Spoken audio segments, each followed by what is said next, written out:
Liz, Illinois Supreme Court rejected an attempt by the state to cut back on pension plans that are underfunded by billions of dollars. The question, how can the state avoid bankruptcy right now with all of these costs? With us now is Steve Malanga. He is senior fellow at the Manhattan Institute, and Dan Proft, Chicago radio talk show host at AM 560. Dan, you're right in the belly of the beast, so to speak.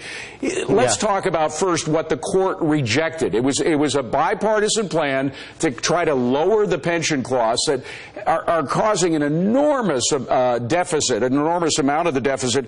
The pension law proposal included erasing a 3% annual compounded cost of living hike, a delay of retirement age for workers 45 or younger in a sliding scale, which is extraordinary, ability to freeze pension and contribute to 401k style plan. These are pretty reasonable plans.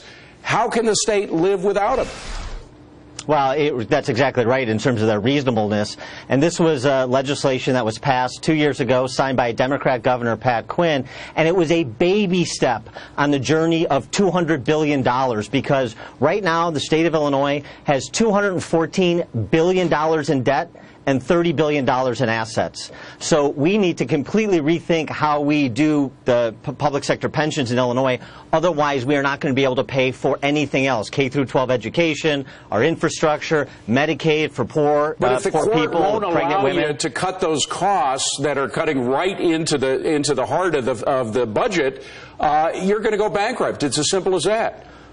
Well, the problem is the federal bankruptcy code does not provide for states to go bankrupt. So what's actually going to happen, and this was telegraphed in the Illinois State Supreme Court's opinion, is why don't you raise taxes? Why don't you slash and burn social services and other state spending? The problem is with the numbers I just described, you can't get there. You just can't make the numbers work. So what is going to happen is a constitutional amendment to amend the Illinois Constitution, the provision that allowed for the Supreme Court to overturn the legislation in question, and/or substantial tax increases, substantial service cuts, or the public sector workers deciding they want to be part of a solution that protects their pensions long term. Because guess what? As we saw that happen in Detroit, and it hasn't happened at the state level yet, but it could, as we saw happen in Detroit, if the public sector unions are not part of a solution, then everybody takes a haircut, their workers included. Steve, I understand every state is unique, and Illinois particularly so, but this has got to reverberate through other states, doesn't it? Well, they've got the worst problem, because Illinois is one of only 3 states that has a constitutional amendment that says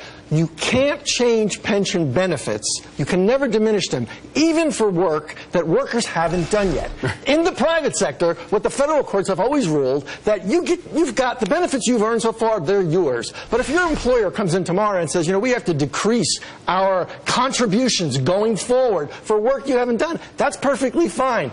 This law basically says that if a legislature makes a mistake, and we know legislatures make mistakes, if they write a bad law, a bad rule, they find out it's more expensive than they thought, you can't change it for any of the current workforce for decades until they basically retire. Well, and Dan, the biggest mistake, and it was a premeditated mistake, they knew what they were doing, but all these politicians in the past made promises they knew they couldn't keep, right?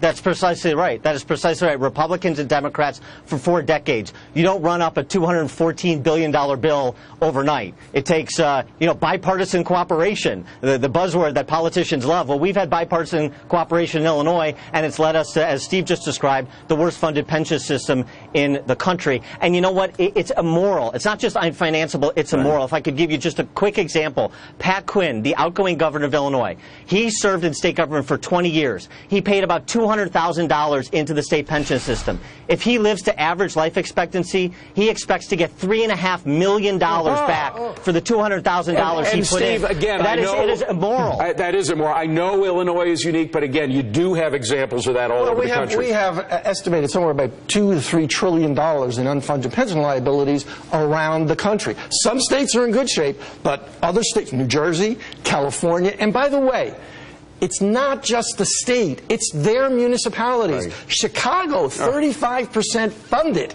That's 65% unfunded pensions. Steve Malanga, Manhattan Institute. Dan Proft, radio talk show host, AM 560. Gentlemen, good stuff. Thank you very much. Liz?